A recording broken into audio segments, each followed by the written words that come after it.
আসসালামু আলাইকুম ভিউয়ার্স। আপনার গুগল স্টোরেজ কি ফুল হয়ে গেছে? তাহলে আজকের ভিডিওটা আপনার জন্য। আজকের ভিডিওতে আমি কয়েকটি ট্রিক্সের মাধ্যমে কিভাবে গুগল স্টোরেজ খালি করা যায় সেই প্রসেসটি দেখিয়েছি। তো চলুন বন্ধুরা মূল ভিডিওটি শুরু করা যাক। তো এর জন্য প্রথমেই আপনার জিমেইলে চলে আসবেন।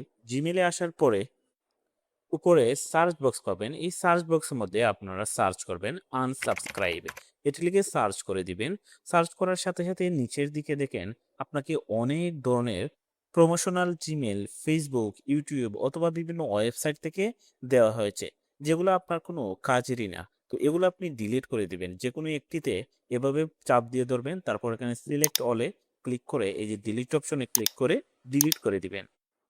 তো এইভাবে আপনি ডিলিট করে আবার সার্চ বক্সে আসবেন। সার্চ বক্সে আসার পরে আপনি সার্চ করবেন ওল্ডার তারপর আপার কেস দেন কোলন 1Y এই লেখাটি লিখে আপনি সার্চ করে দিবেন। সার্চ করার সাথে, সাথে নিচের দিকে আপনার ১ বছর আগের যত জিমেইল আছে সবগুলা নিচের দিকে শো করবে।